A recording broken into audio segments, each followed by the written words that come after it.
દાહોદ જિલ્લામાં એક માસૂમ દીકરી જેના માટે પોતાના શિક્ષક, જેને શિક્ષક ભગવાન તરીકે દેખનાર દીકરી પર એ જ આચાર્ય દ્વારા દુષ્કર્મ આચરીને એની હત્યા કરવામાં આવી. દાહોદ પોલીસ દ્વારા રેકોર્ડ બ્રેક 12 દિવસની અંદર આજે કોર્ટમાં ચાર્જશીટ દાખલ કરવામાં આવી છે. Dahod police, FSL, medical team, technical team અને સ્પેશિયલ વકીલ દ્વારા આ 12 દિવસમાં 1700 પાનાની ચાર્જશીટ દાખલ કરીને કોર્ટની અંદર દાખલ કરવામાં આવી.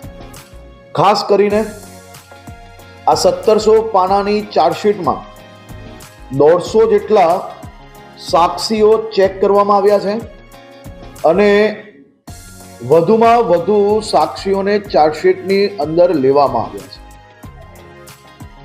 ગુજરાત નહીં પરંતુ દેશના ઇતિહાસમાં ક્યારેય આટલા બધા પ્રકારના ટેસ્ટ, એફએસએલના રિપોર્ટો, ટેકનિકલ રિપોર્ટો અને ઘટના બન્યા પછી પહેલા જ દિવસે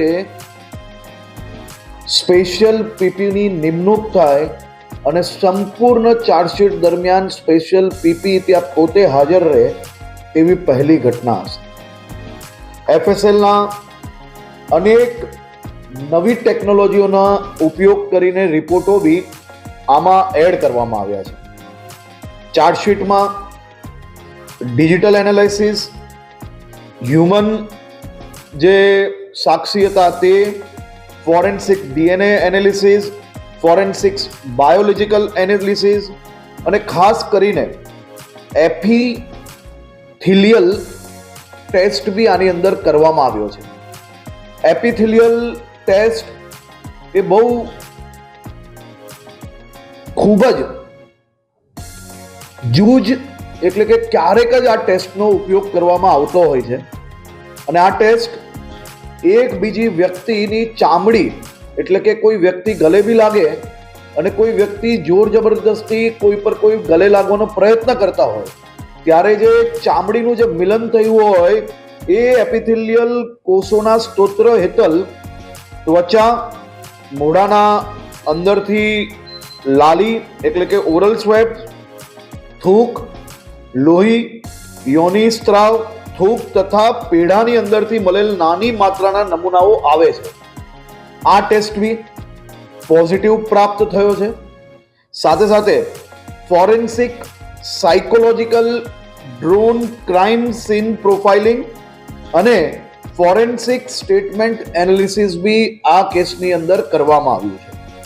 ફોરેન્સિક કેમિસ્ટ્રી, બાળકીમાં ઝેરની હાજરી હતી કે નહીં તેનો પણ ટેસ્ટ આની અંદર કરવામાં આવ્યો છે. ફોરેન્સિક વ્હીકલ એનાલિસિસ આ ખૂબ જ મહત્વનું, આ કિસ્સાની અંદર આ ટેસ્ટ ખૂબ જ મહત્વનો હતો. આ ઘટનામાં અને આ ગુનામાં આ બલાત્કારી પ્રિન્સિપલ દ્વારા પોતાની ગાડીનો ઉપયોગ કરવામાં આવ્યો હતો અને એ ગાડી ઘટના પછી તેમના દ્વારા ધોઈ લેવામાં આવી, પુરાવાઓ નાશ કરવાનો પ્રયત્ન કરવામાં આવ્યો. પરંતુ ફોરેન્સિક વ્હીકલ એનાલિસિસ આપણે ત્યાંથી જ આ ગાડીને ચલાવીને નહીં પરંતુ ટોઈંગ વેન દ્વારા ફોરેન્સિક લેબ સુધી પહોંચાડી, જેથી ભવિષ્યની અંદર કોર્ટની અંદર પુરાવા જોડે બદલાવ કર્યાનો આરોપ ના લગાડી શકે, એ પ્રકારના કોઈ કિસ્સાઓ ઊભા ના કરી શકે તે માટે ફોરેન્સિક વ્હીકલ એનાલિસિસ કરાવવામાં આવ્યું, જેમાં પુરાવાનો નાશ કરવા ગાડી દોડાવી હતી, પુરાવા નાશ કરવાનો પ્રયત્ન કરેલ છે, તેમાં સફળ રહેલ નથી. આ ટેસ્ટમાં પુરવાર થયેલ છે. ફોરેન્સિક ટોક્સિકોલોજી આ બી એક ખૂબ મહત્વનો ટેસ્ટ છે. આ લેબ ટેસ્ટની અંદર આનો બી ઉપયોગ કરવામાં આવ્યો છે.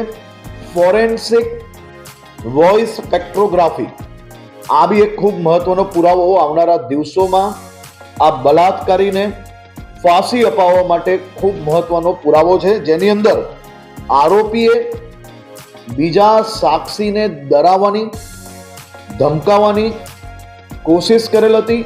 તેનું રેકોર્ડિંગ પ્રાપ્ત થયું છે, તેનું પરીક્ષણ કરાવી લેવામાં આવ્યું છે, તેને FSL દ્વારા રિપોર્ટ લઈ લેવામાં આવ્યો છે. એટલે આરોપીએ આ ગુનો કર્યાનો સંપૂર્ણ પુરાવો આની અંદર બી મળેલ છે. આવા બનાવોમાં કોઈ બી વ્યક્તિ કે સાક્ષી ના મળે તો બી આવા વૈજ્ઞાનિક પુરાવાઓ મહત્વના હોય છે, અને તેના એવા પુરાવાના ખાસ કરીને એવા પુરાવા મૂકવાથી કોર્ટની અંદર અનેક આવા બલાત્કારીઓને ફાંસીની સજા અપાવવા માટે ગુજરાત પોલીસ એ ભૂતકાળમાં સફળતા પ્રાપ્ત કરી છે. આ કિસ્સામાં ગુજરાત પોલીસ અને અન્ય વિભાગો દ્વારા છેલ્લા અનેક દિવસોથી કમસે કમ 300 લોકોની ટીમ આ દીકરીને, એના પરિવારને, રાજ્યની સૌ મહિલાઓને ન્યાય અપાવવા માટે રાત દિવસ એક કરીને કામ કરતી હતી, પ્રાપ્ત કરી છે. આ કિસ્સામાં ગુજરાત પોલીસ અને અન્ય વિભાગો દ્વારા છેલ્લા અનેક દિવસોથી કમસે કમ 300 લોકોની ટીમ આ દીકરીને, એના પરિવારને, રાજ્યની સૌ મહિલાઓને ન્યાય અપાવવા માટે રાત દિવસ એક કરીને કામ કરતી હતી. અને પોલીસે આ બધા જ ટેસ્ટો જોડે કુલ મલાઈને 65 જેટલા અલગ અલગ ટેસ્ટ રિપોર્ટો આ ચાર્જશીટની અંદર મૂકવામાં આવ્યા છે. આ ચાર્જશીટ 1700 પાનાની બનાવવામાં આવી છે, અને ચાર્જશીટની અંદર કોઈ બી પ્રકારે આ બલાત્કારીને કોઈ બી પ્રકારની આજે લોઅર કોર્ટથી લઈને સુપ્રીમ કોર્ટ સુધી ક્યાંય બી રાહત ના મળે તે પ્રકારની ચાર્જશીટ બનાવવામાં દાહોદ પોલીસે ખૂબ જ મહત્વની ભૂમિકા ભજવી છે. માનનીય મુખ્યમંત્રી શ્રી ભૂપેન્દ્રભાઈ પટેલજી દ્વારા પહેલા જ દિવસથી આ સંપૂર્ણ કેસમાં એની ઇન્ક્વાયરી ઉપર એમનું પૂરું ધ્યાન હતું, અને દરરોજ એનું રિપોર્ટિંગ એમના દ્વારા, એમની ઓફિસ દ્વારા, જિલ્લા કક્ષાની પોલીસ કચેરીથી, ફોરેન્સિક સાયન્સ લેબોરેટરીથી, ગૃહ વિભાગ પાસેથી અને મારી પાસેથી બી લીધી છે. અને પૂરી ચાર્જશીટની સંપૂર્ણ માહિતીઓ એમને પોતે સમય આપીને, 1 કલાકનો પૂરો સમય આપીને આ ચાર્જશીટ એમને પોતે નિરીક્ષણ કરી છે. એમની આખી ટીમે નિરીક્ષણ કરી છે. અમે સૌ લોકોએ નિરીક્ષણ કરીને આજે 11 વાગે દાહોદ કોર્ટની અંદર આ ચાર્જશીટ રજૂ કરી છે. ઘટના બનવાથી આજે 12મા દિવસે આ ચાર્જશીટ રજૂ કરવામાં આવી છે.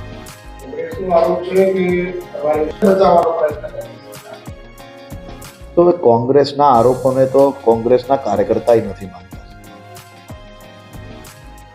કોંગ્રેસ આ પ્રકારની દીકરીઓ જોડે જ્યારે કોઈ ઘટના બને ત્યારે રાજનીતિ કરવામાં વ્યસ્ત હોય છે, અને અમે રાત દિવસ એક કરીને રેકોર્ડ બ્રેકિંગ ટાઈમની અંદર મેં તમને કયા એટલા પુરાવાઓ જોડે આ ચાર્જશીટ રજૂ કરી છે.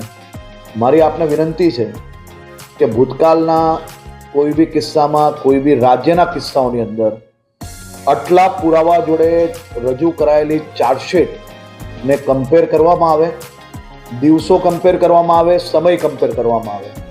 કોંગ્રેસ રાજનીતિ કરવામાં વ્યસ્ત હતી, અને અમે આ દીકરીને ન્યાય અપાવવામાં વ્યસ્ત છીએ.